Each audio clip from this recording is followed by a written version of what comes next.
God also holds out the possibility of the reestablishment of the covenant, even for those who have violated the most fundamental principles. And so you have a justice that emerges, which is if you abide by the appropriate principles, things go well for you and the people, and if you don't, then you're in trouble. But even if you're in trouble, there's always the possibility that no matter how deep the trouble, you can reestablish that covenant, and that's exactly how it's described in the text, the reestablishment of the original covenant, and then move forward again. And this is one of the things we talked about after we were recording, was the idea that this is normative, this is descriptive rather than normative. What God is actually doing here isn't saying exactly what His will is. He's laying out the actual consequences for the way the world works. If you abide by the principle of horizontal ethic and the principle of vertical ethic, so you comport yourself properly among other human beings, and you do that in relationship to what is truly transcendent, then you'll have life more abundant. And if you don't, then everything will turn against you. Nature and society alike, your enemies will take you out and you will suffer like mad, and that just seems accurate. But then there is this admixture of the possibility that even out of error, good still can come, which I think is also commensurate with the way life works itself out, because we all know that now and then we wander off the path or fail to hit the target, and that's what sin means, and things go very badly for us, but that doesn't mean we're instantaneously doomed without the possibility of redemption. So I think it's very harsh and dramatic chapter, but I think it's psychologically extraordinarily astute, and I think that in the final analysis, it actually tilts more towards an encompassing mercy rather than just a harsh justice. The point at the very end, which is where God says that I'm not going to reject them or despise them and annihilate them, and I'm not breaking my covenant with them, right? He said at the very beginning of the section, if you break your covenant with me, all these bad things are going to happen. But then at the end he says, I'm still not breaking my covenant with you, which is typically not the way covenants work, right? I mean, if you sign a contract with somebody and somebody else breaks the contract is now broken. But what God is saying is that it's again, this romantic language. He's waiting for the Israelites to repent. He's waiting for us to come back to Him, right? We stray, but that doesn't mean He went anywhere. Right? He's still there, and He's just waiting for the people to fix it. The covenant has not been broken. It's very similar to what God sort of does after the flood, right? He says, I understand you're going to sin again, but here's the rainbow in the sky to remind you that I'm not going to destroy humanity again. He says, all these bad things are going to happen, but you're not going to be utterly annihilated, and that part is unconditional, that the covenant is still applicable.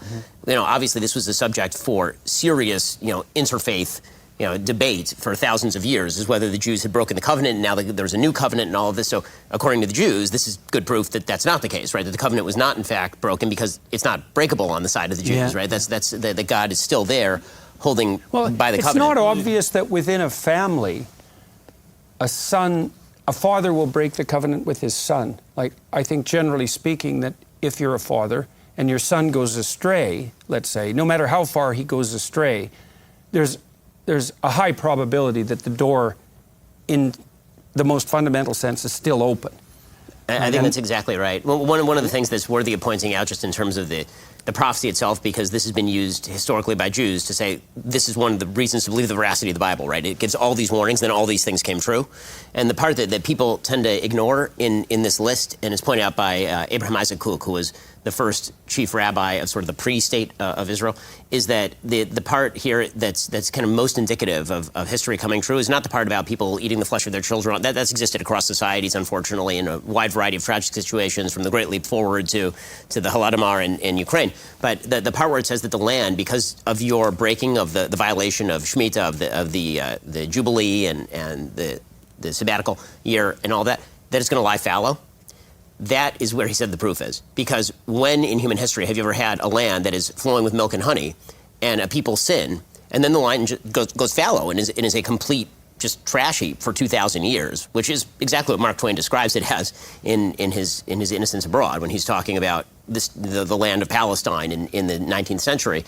And then the Jews come back, and suddenly Israel is the 15th most powerful economy on planet Earth, and it's a tech center, and suddenly you have big farms there, and all this kind of stuff. Like, it really is kind of an amazing historical. If it's not destiny, then it's a hell of a coincidence. Mm-hmm. But I think, obviously there's very deep things for you as Jews, but there's a very simple idea here. I think that a lot of people today need to take on board that choice and freedom are conditional.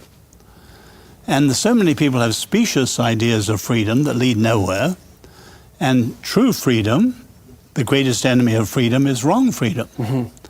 And you can see that go one way, it goes well. Mm-hmm. And the judgment is not, I think a lot of people have the view that God zaps people.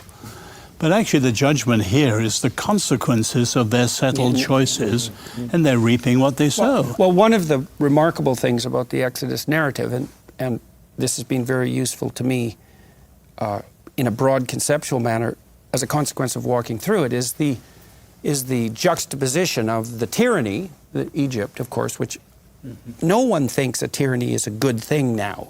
But people are very confused about the desert because they think that the mere absence of order constitutes freedom. And the Exodus narrative is very clear, is that that the desert, which is, you're free to wander around blindly in the desert, and that is a kind of freedom. That's not obviously preferable, except as an intermediary place, to the tyranny.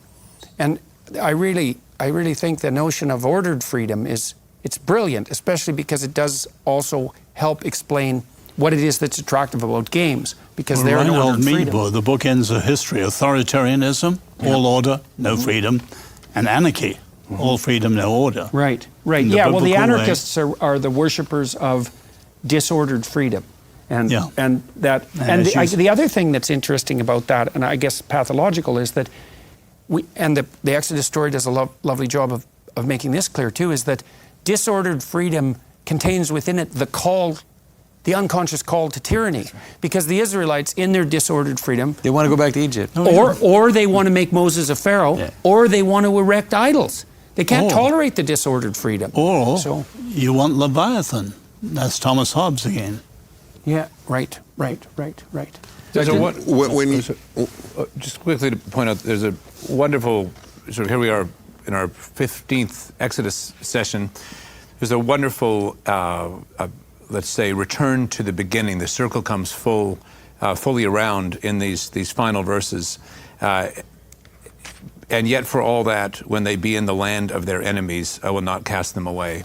And then it returns to, I'll remember the covenant because I have led them out of Egypt. But this is in a certain sense a prophecy about the return to a kind of Egypt, right? So that what we see is the being led out of the land of Egypt, the giving of the law, the setting up, and then the losing of the law, the transgression of the law, all these things that are here being described. But then even then at the extreme, you have the beginning point of redemption again. And so I think there's a very powerful reminder here, at least the claim of the text, is that, and if it's descriptive, right, and not normative, the text is claiming that no matter where you are or what you have done, there is still calling for you, waiting for you, the possibility of some way back, some way home. It is also a model of a real relationship, because when you commit to a marriage, part of the commitment, and it's a covenant, part of the commitment is, well, you're going to go astray and I'm going to go astray, like seriously astray,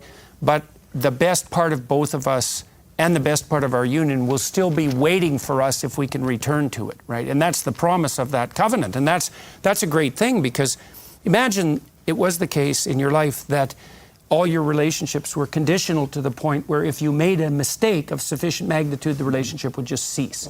It's like, well, everyone would be lost, because at some point in your life, you're going to make a mistake that big.